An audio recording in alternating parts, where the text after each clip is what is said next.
have the opportunity as members of parliament to react to some of the questions that you have received the answers to by the minister. And looking at the screen before me, I give MP Otley the floor for his commentary on the answers given by the minister. MP Otley. Thank you, Madam Chair. Good day to the viewing and listening public. I'll try to be as quick as possible as I'm asking the acting minister. So I'm pretty sure the minister will be here for the public meeting. But nonetheless, during yesterday's meeting, this Minister Gumbs, through you, Madam Chair, in her capacity as Minister of Finance, made this statement against political games and stated clearly that the delayed payment or non-payment of justice workers has nothing to do with the delay of the budget 2025. So if that is the case, then my question to the Minister of Justice is, what is the holdup with the payment? Since the non-payment has nothing to do with the delay of 2025 for justice workers, why hasn't the payment started, and when is it intended to pay the justice workers of St. Martin? Also, for budget post 5202 for the prison and jail, we have projects and activities for the amount of 118,882. But in the two listing, there's no description of what this money will be used for. Can an explanation be given as to what this 100,000+ for projects and activities for the prison be used specifically for? We need to ensure that it's going towards the right things and it'll go where it needs to go. Madam Chair, through you, the minister stated that she did receive on June 5th, that was the last time she heard from the probationary board. So I would like to know what was the findings of such. June 5th was just a couple of days ago. So did any inmate then qualify for early release or probation? Will this be taken up immediately, seeing that the prison condition and lack of space? Madam Chair, we speak of the electronic monitoring system. I would like to know specifically what is the difference with the penal code with the Netherlands and St. Martin. I also would like to refer to Curacao, Aruba, Bonaire. Also, Curacao having Article 137. And I would like to make it straight because I listened very carefully. And the minister keeps saying we cannot use electronic monitoring as an alternative for sentencing. I can't speak for anyone else, but in my phrasing, in my knowledge, what we are trying to do is have electronic monitoring for exactly what you said, in line with what you said, for early release due to cell capacity issues. So for me, we are now in line as to why and when electronic monitoring can be used as a process for early release and not as an alternative, Minister. So I'm glad that that was stated. Okay, I've been told that I need to speak more into the mic. Madam Chair, through you, I would also like to make note that the minister stated, as we speak of the electronic monitoring, I would like to also note that despite cell capacity, we need to ensure that we are in line with the human rights articles and do not violate especially Article 3 and Article 5. Article 5 is specifically, and when I look at the case with the European Court, it says under further complaints of Article 5 of the Covenant of the Joint Court had failed to conduct adequate examination of the possibility of suspending the person's detention.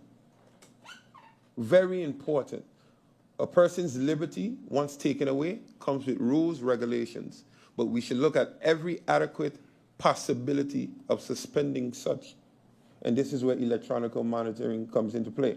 I asked the question to the Honorable Minister as how much was spent for the assistance with Curacao and Aruba, and I got to elaborate of who paid half. I didn't ask about that.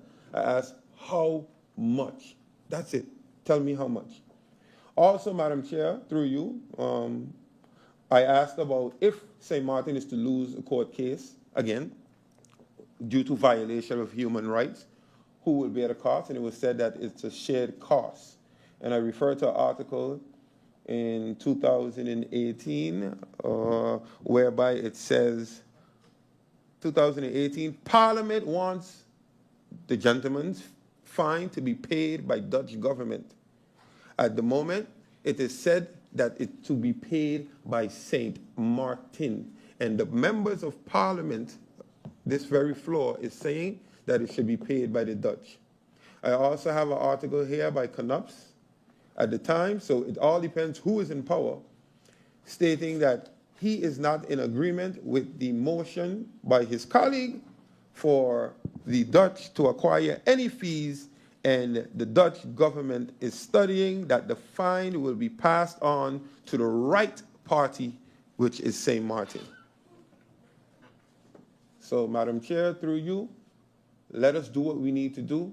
Let us ensure we are not in violation, because we will carry the brunt of it. The Netherlands will not, never, ever take any heat for us, as it's proving in 2018, where our own members were fighting that the bill don't be sent to St. Martin and sent to the Netherlands, and the members in the Staat were saying the bill should be sent to St. Martin. That's the reason I asked. Thank you, Madam Chair. Sorry. Thank you, MP Otley. The next speaker up is MP Lewis. MP Lewis, you have the floor. Good afternoon, Madam Chair. Good afternoon, Honorable Minister of Finance and Acting Minister of Justice and your support staff.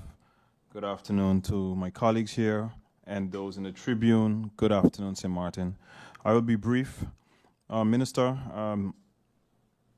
do you know, in your capacity as Acting Minister of Justice, that currently the inmates in Bonaire, that their rights are heavily being violated at this moment? In saying so, I understood that they are not also in the regular cells that they're supposed to be in the area. I understood that they're in an asylum area or in a psych ward area. And they're reaching out to their people here and in St. Martin. And I've also received a call from the Netherlands from one of the family members of an inmate in Bonaire pertaining to the complaints that the inmate gave his relative. I would like to know if you know anything about this, if the ministry on a whole knows anything about exactly where our inmates are placed in Bonaire, and at any other relevant island where inmates were sent to, or in the Netherlands. And how long would it take for us to recover that we can have our out there part of St. Martin's population? How long would it take for them to be back here in St. Martin? That will be all, Madam Chair. Thank you. Thank you, MP Lewis. The next MP up to speak is MP Labega. MP Labega, you have the floor. Thank you, Madam Chair. Good afternoon, all.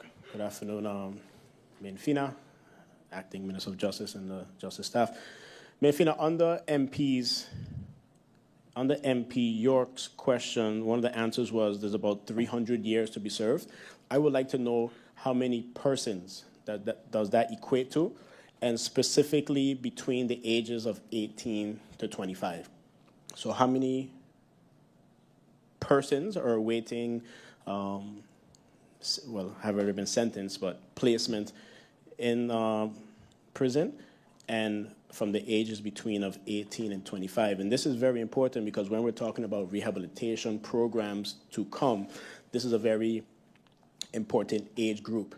And we need to understand that if there's a significant amount, 18, 19, 20 years old, we need to tailor our rehabilitation programs to them to provide them the best possible second chance available.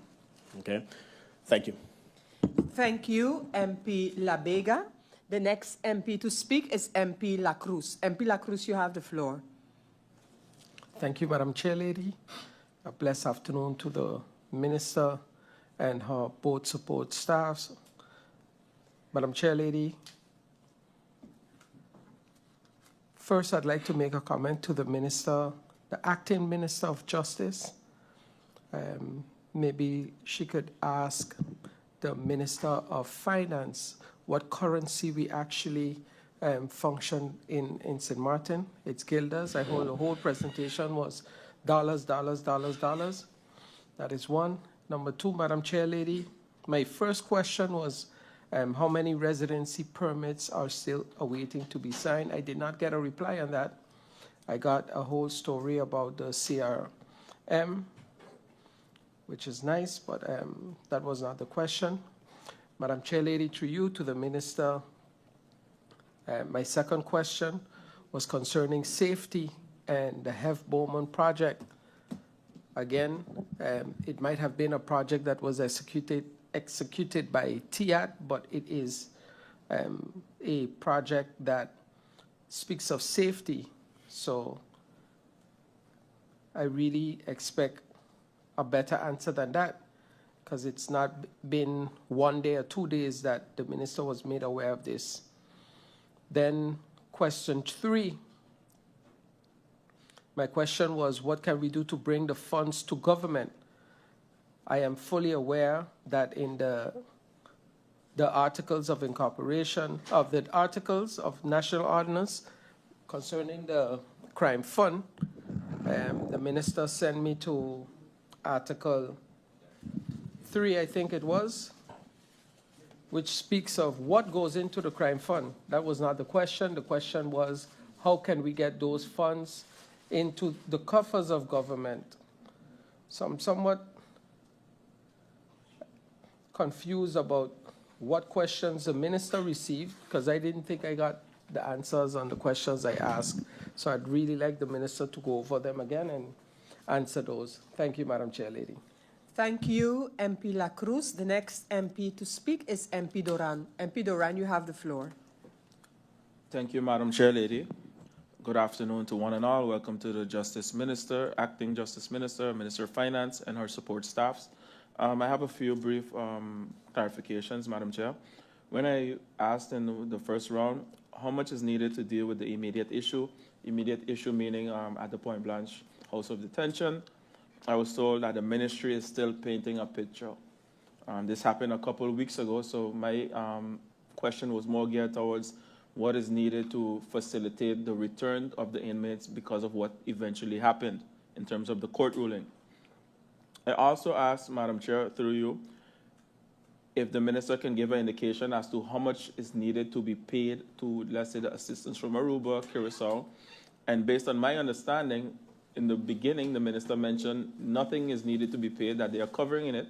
And then in a later question, similar to what I posed, the minister said that they have to cover certain costs. So my question is this again. Do we have to pay for assistance, yes or no? Is it on a lower basis, lower amount, if that can just be clarified? Thirdly, Madam Chair, I heard the minister mention that my question based on the officers being covered or insured is insinuating that they are not covered at all. I never indicated that, Madam Chair. I could go back in the video. I specifically asked about life insurance, which we know the reason why the life insurance came about when Officer Benjamin lost his life a couple of years ago. So my question was, is this life insurance active? For the reason of me seeing in the newspaper that it is not the case. I never saw a response from the Minister of Justice, so I just would like some clarity on that. Later on in the response, the minister mentioned that they are now working on a comprehensive plan to include all uniformed justice workers. I know that it was the case that only police officers were covered. So am I to understand that all uniformed frontline officers, so the prison guards, the customs, immigration, will all of those be included now? And if so, I feel that that is a great idea because that is what I heard the minister mention. So I'd like some clarity on that. And I look forward to that before I move on. Thank you, Madam Chair. Thank you, MP Doran. The next speaker is MP Roseberg. MP Roseberg, you have the floor. Thank you, Madam Chair. Blessed afternoon to the Minister of Finance, Acting Minister of Justice, and the support staff. Blessed afternoon to my dear colleagues present here today. And nobody's in the public today, but the ones viewing and listening online. I will go over to my questions, clarification questions that I have. Based on some questions that my colleagues asked as well, one MP asked the price per inmate per day, and I didn't get that answer. It was mentioned, if I understood correctly, that it is in the operational cost. I would like to ask maybe if it can be researched a little bit more, because there should be a amount mentioned or somewhere noted for the price per inmate a day. The reason why I'm asking that, because I would like to know as well if it has been looked into how much it will cost to monitor inmates with ankle bracelets. So that's why I find it important to have that amount. Other than that, in regards to the ankle bracelet monitors, I can remember that it was mentioned in the past that there were about 25 ankle bracelets. Is that still the case? Are there more? How much of those ankle bracelets are currently in effect? That being asked, I will also other question of a MP, I think it was MP York as well, and then MP Dimar Labega asked a follow-up question in regards to the amount of years versus the amount of persons. And I would like to add a question to that. When was based on the amount of persons, what is the oldest verdict in that sense? If that can be traced back. Other than that, it was mentioned that, and I think other colleague mentioned that already, but just for clarification's sake, in regards to the policy that is being referred to, that the Inmates Association lawyer provided a policy plan, and also Attorney Souveran provided a plan, and I would like to know what the reason is that that plan cannot be used, because I understood as well that it was mentioned that basically how I understood it, but it can be clarified, that there are two different law books being used, if that is the summary. If not, if that can be clarified, because according to me, there is no difference in the law, but I'm, of course, stand to be corrected. I really would like to know what is the difference, and if there's a difference, why can it not be tweaked to the legislation of St. Martin if it's mentioned in the law? Because according to me, it's also based on a MBA, and a MBA is, the minister can decide on that. And I also know that in the past, it was decided on by previous ministers to have in the sake of capacity, because let's be real about it, the capacity issue is not an issue of now, and in the past there were policies made to temporarily lift the capacity issue. I mentioned it in the past already, when it was, for example, in regards to persons that were incarcerated that were not from St. Martin, they would get a vreemdelingenkorting. Translation, MPs? Yeah, vreemdelingenkorting. So basically, they will get a discount, foreigner discount based on, I think it was 15% of their sentence.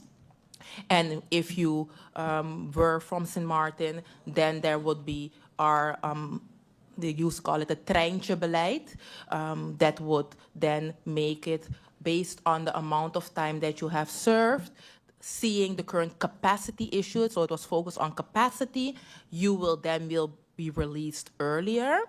Or I can also remember, and that's only in the few years that I have been here, that there was also a possibility of ankle bracelet monitoring. So I really would like to have it clear what the reason is that currently that cannot be used or not be developed, or if it can be developed, seeing the urgency, why can the current policy that is in place or that has been submitted by Mr. Souveran, why can that not be tweaked to St. Martin if it's being said that the legislation is different? So just for clarity's sake, I would like to know why that is not possible and what the ministry will currently do to address this matter to something that is possible for St. Martin. Other than that, it was mentioned in regards to the crime fund policy plan. Is there it mentioned completed in 2025? So is there a date for that? It's quite broad. Why am I asking that? Because having those policy plans in place, then projects, if I understand correctly, they can be implemented, and that can then advance the current crime rates will then be tackled through those plans. And I know there are different organizations now in place that are looking for rehabilitation, resocialization of ex-inmates or persons that are on the drive of committing crimes. So it's important, I believe it goes hand in hand to know, okay, when will this policy plan be completed? Because having potential projects, but not having a policy plan, then I'm trying to see how that goes hand in hand. And I would like to avoid seeing that different reports by the audit chamber that the crime fund will just be used for using it as a fund that you can just tap into when money is needed. And I can remember that in the policy plan that was submitted by the motion, it was clarified percentage-wise to know, okay, the money that is now currently in the crime fund, a certain percentage will go to, for example, structural fixing of certain buildings or police cars, for example, or whatsoever connected to that operational cost, but then the other percentage will go to preventing crime. And if you don't have a plan, it can be used for all kind of things. And I think we would like to avoid that. So if those questions can be clarified, I would appreciate that. And other than that, I'm happy to hear that based on the report of the Raad van Rechtshandhaving, that the ministry, together with Kingdom Partners, is looking into making sure that that is being handled on a kingdom level. And the last, it's not really a question, but maybe the minister can clarify that through you, Madam Chair, because based on the question of my colleague MP Otley, he mentioned in regards to what was said yesterday by the Minister of Finance in regards to payments and the way how it was asked, it seems like no payments were made to the justice workers, but according to what I understood, there were payments made to the justice workers. So if that, so that we don't leave that in the air that zero payments were made, if the ministry, seeing that both the acting Minister of Justice and the Minister of Finance is sitting in front of us, if that can be clarified. That's it for now. Thank you. Thank you, MP Roseberg. The next MP to speak is MP Myers. MP Myers, you have the floor. Thank you, Madam Chair, and good afternoon to you, to my colleagues here in Parliament, to the Honorable Minister of Finance and Acting Minister of Justice, support staff, to my honorable colleague in the Tribune, and those of you listening via social media. Good afternoon. I just have a few questions, Minister. To dovetail off of what MP Roseberg said, to me, if my memory serves me correct, back in 2000 and I would say 16 or 2014, somewhere in that range, that proposal, there was a proposal that was made by the then Minister of Justice, Roland Duncan. I believe it was in between 2010 and 2014. It was a good proposal where if someone, and the whole breakdown had come to Parliament, where how much it would save government if someone wasn't legal, undocumented, and they will do a certain, their time will be less than someone who's from St. Martin, and then they will be automatically deported back to their country, and it was accepted by Parliament.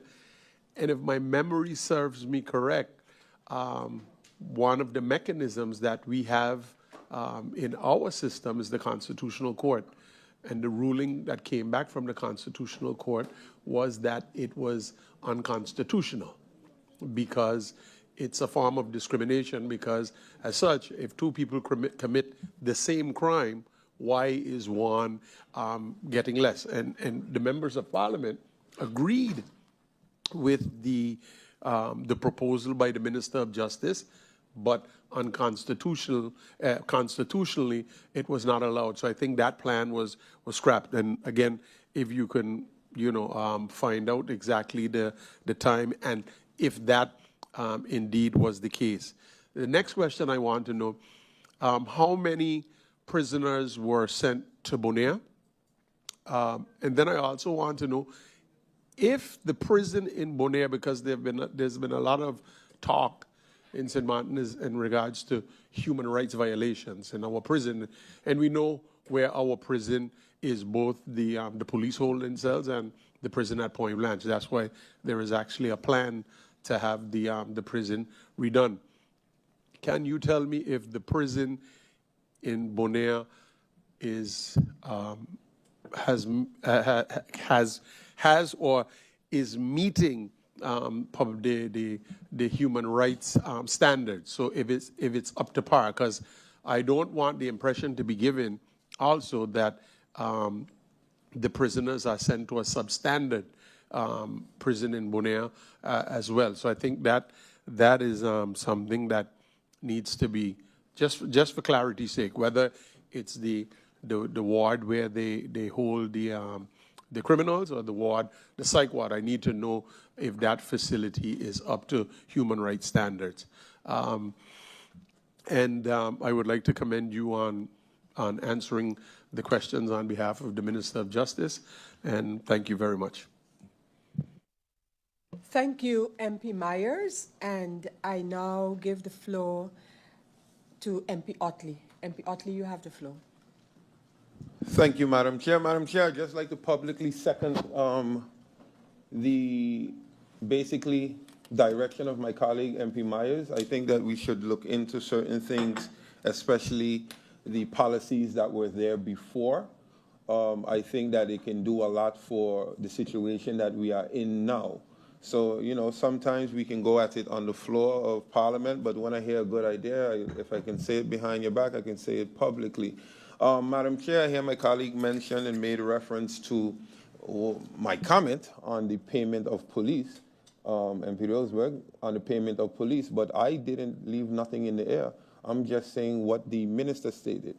Through you, Madam Chair, also the Minister of Finance was on the radio station saying that if the budget 2025 don't pass, if opposition don't pass it, then opposition is against the payment of police. So I'm asking a question that was stated by the Honorable Minister yesterday. She said that the delayed payment of police has nothing to do with the delayed payment of budget 2025. So I'm asking then what is causing the delay. So I didn't put nothing in the air. I don't want nobody to speak for me. So just wanted to make that clear. Thank you. Thank you, MP Otley. MP Roseberg, you have the floor. Thank you, Madam Chair. Just to add to what I said before in regards to what was brought forward, the policy plans and the previous plans that I referred to and that MP Myers also added to, those are available through the minister. The minister has that in their possession. So I would like to know if these were reviewed and what the conclusion has been in regards to that, because it's not something new and has been brought up. So I hope that we can get clarity on that matter. Other than that, in regards to the several visits that were restricted, if that has been fixed, if the inmates are currently getting visits and telephone calls with their family members, and if that is also properly arranged with the ones in Bonaire. Other than that, in regards to the comment that was just made, I just would like to make it clear that it was mentioned in regards to the payments that no payments would be able to be made. So I would like to get clarified what the status is of that, because the public is listening. And if something was said on the radio or not, I'm not aware of that, but I would like to know what kind of consequences that can have for the people of St. Martin. So just for that to be clarified, if in the past no payments were made or if that's incorrect. Yes, thank you, Madam Chair. Thank you, MP Roseberg. The next MP is to speak is MP La Cruz. MP La Cruz, you have the floor. Madam Chair Lady, to you, to the Minister, Acting Minister of Justice, a quick question that I got from someone that just called me and asked me, what is the purpose of having a Van Rechtswege? If the minister could find that out, because what I understood the reason was for the Van Rechtswege, it seems that that is not what it is, but that information would be like, so the person could hear it live and direct. That is one. And Madam Chair Lady, a little comment. There's a big difference between having something to say and have to say something. Thank you. Thank you. Thank you, MP La Cruz, for your comments. Members of Parliament, these have been the extra. But before I close off, I give MP Lewis the floor. MP Lewis, you have the floor. Thank you, Madam Chair.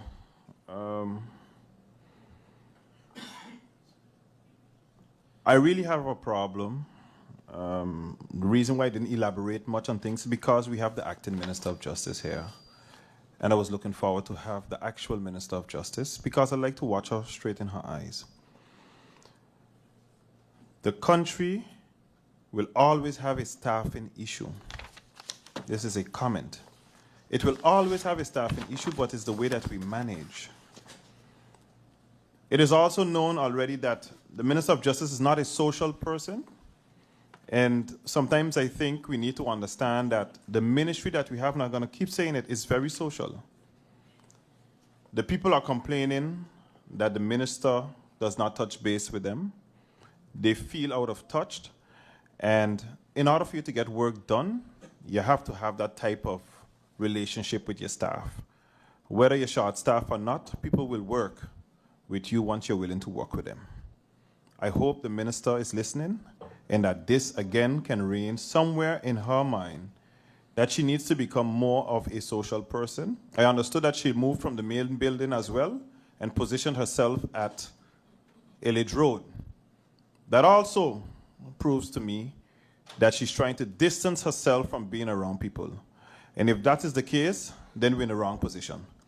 Thank you, Madam Chair.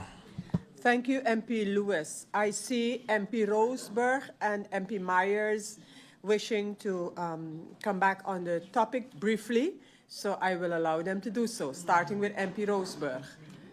Thank you, Madam Chair. I just had one additional question that I forgot to ask, because I asked in regards to the visits, but I also would like to know, seeing that rehabilitation, resocialization is a must, if the educational programs, if they have started as well, and also the work, because the law gives inmates the opportunity to work, if that has started as well. And if not, if there's any clarity when that will start. Thank you. Thank you, MP Roseberg. MP Myers, I see you two requesting the floor. To the Honorable Minister, I forgot to ask, how long are the inmates, how long are they designated to remain in Bonaire? That's one. According to me, according to the information that I received, the reason in which the minister moved from the government building, the administration building, to 80 Elledge Road was because of the mold in her office. As such. So, and you know, it's a sad thing when we start to judge people's character. Not everyone is the same. I'm a personable person, but not everyone is the same. It does not necessarily mean that a person is incapable of the work, and it does not. And I know how it is to hold political positions, because I myself has held many political positions in this country, and I have been scrutinized that, now that I'm a minister or a commissioner, I feel that I'm white. Those were some of the comments that I've got along the way, because the misconception that people have is because they know of your name. They know the name Franklin Myers, they know the name Darrell York, or even MP Lyndon Lewis. They feel because they know the name, they know the person. And they know the moods of the person. Now, like I said, I say that to say not everyone is the same. And I believe that on the floor of Parliament, when we are talking about a particular person or any person, I think it's prudent to speak about their capabilities rather than their personality. I think that's the crux, and that's the importance of us keeping in here to a certain level, because if we start to talk about the personalities of people, it does not do this House any justice, or it does not do any justice to the people of this country. So let's try to keep the personalities out of it, and let's stick to the capabilities, whether somebody is actually capable of handling the function, yes or no. Thank you, Madam Chair. Thank you, MP Myers, and MP La Cruz. I give you the opportunity as well to briefly elucidate on whatever point you would like to elucidate. Thank you, Madam Chair Lady. I'm actually surprised to hear again today from the MP Myers that there is mold, because I was told yesterday there was no mold. So now today there is mold, and it's live and direct from the minister, from the MP Myers, that justice has moved because there is mold. So note to the Honorable Prime Minister, when coming back to answer those questions about mold, we're going to play the video from MP Myers back for him to hear. Thank you, Madam Chair Lady. Hold on. Thank you. Thank you, MP La Cruz. MP Janssen is requesting the floor, and then we have MP Myers as well. MP Janssen. Good afternoon. Thank you, Madam Chair Lady, and good afternoon to the Minister and her support staff and members in the Tribune and people listening in. I just wanted to add that I too would like to hear the tapes from yesterday, because I distinctly remember hearing the Prime Minister not only saying that there was mold, but saying that it has been going on for many, many years, and that there is a program in place, and that he has already started with the remediation of the mold issue.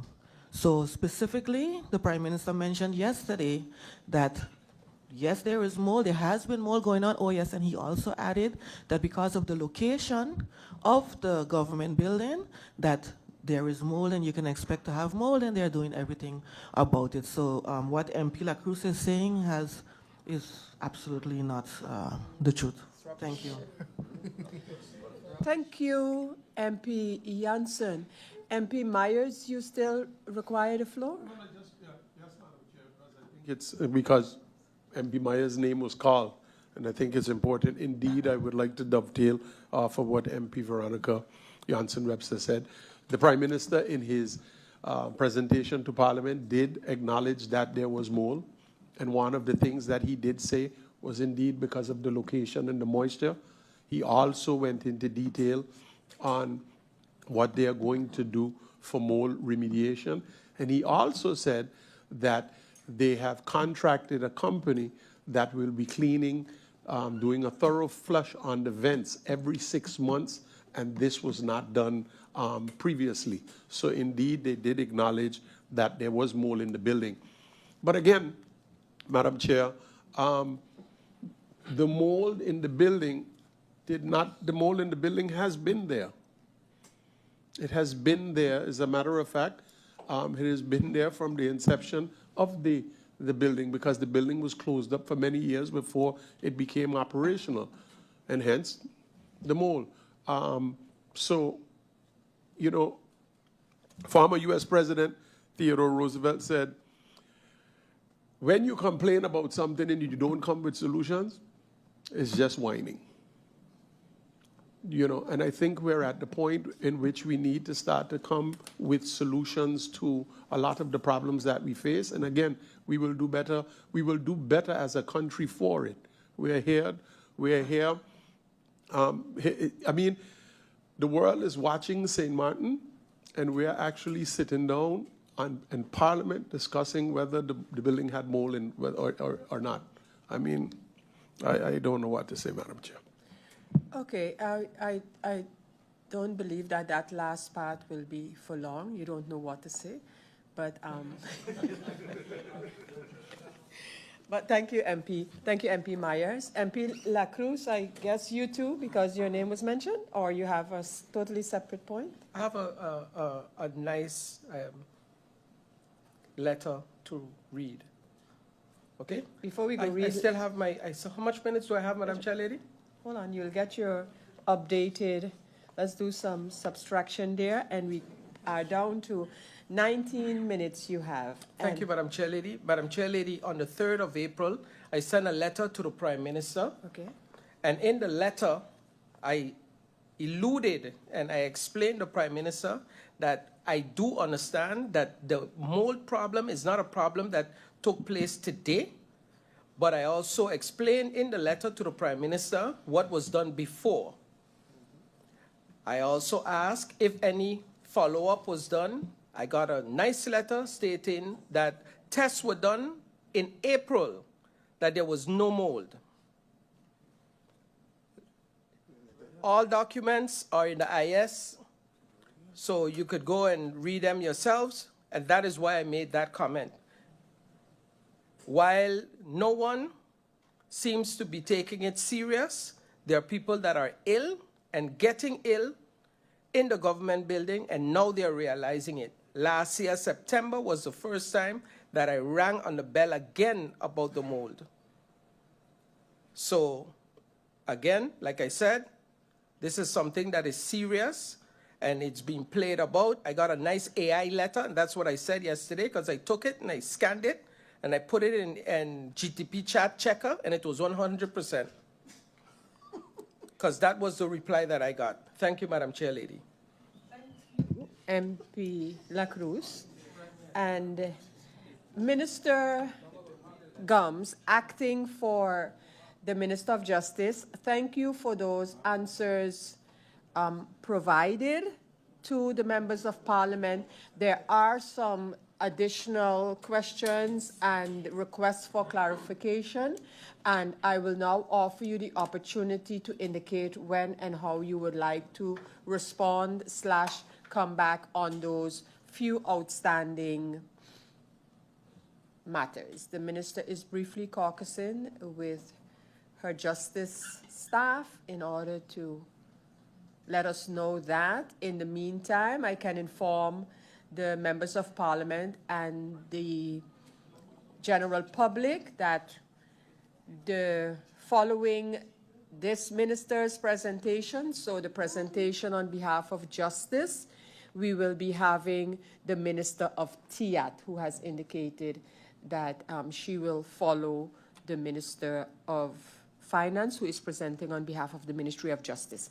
So with that little interjection there, I look to see, Minister, can you would want a few minutes to come back on when we can continue. So I am going to right now adjourn until 4:30 p.m. Meeting adjourned. Ladies and gentlemen, this meeting is hereby reopened, allowing the Minister of Finance, Acting Minister of Justice, to present her views in terms of the few outstanding questions for justice, when and how those will be responded to. Minister Marinka Gumbs, acting for the Minister of Justice. Thank you, Madam Chair, and good afternoon once again. In reference to the follow-up questions by the honorable members of Parliament, I would ask through you if those answers can be provided in writing. The members who have asked questions, would you agree that these be part of, not just answered in writing, but to be part of the report of the Central Committee meeting, which of course you will get before we can assume the public meeting on the budget. MP Doran. Thank you for the opportunity, Madam Chair. 9 times out of 10, I don't oppose to these things, but given the sensitive nature of the entire justice situation, I think that it is important that these are answered publicly, and those that are more complex, if it could be written in writing. But when it comes to the frontline officers being insured, the situation at the prison, I think that there are a lot of people tuned in waiting to hear these answers, and sometimes things get lost in the paperwork. Thank you. Thank you, MP Doran. MP Otley, you wanted to chime in on this, on my question? Yes, Madam MP Chair. Otley. Madam Chair, I too, 9 out of 10, won't oppose, but I have to agree with my colleague, MP Duran, and I understand that the minister is acting, but due to the urgency of some of the questions, some of them, I do think. So the rest I would take in writing, but when it comes to the aforementioned by him, I would like in public. Thank you, MP Otley. I see MP Labega wishes to chime in as well. MP Labega?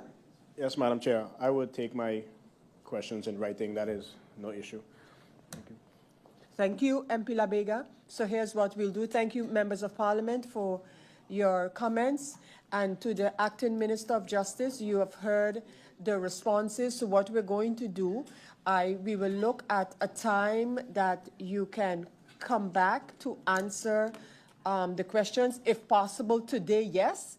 And then, as one of the MPs indicated, the more complicated ones that you might have to research to gather the information, those answers can be prepared to be included in the report of the Central Committee.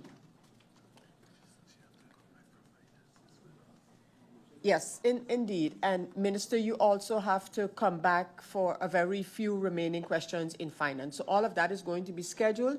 Members of Parliament will look at, firstly, allowing the Minister of TIAT to present her answers, and then we will work on the scheduling of the ministers who have still a few remaining questions to come and answer. So, Minister, we want to thank you for the presentation of the answers to the Justice Ministry questions, you and your staff. Thank you.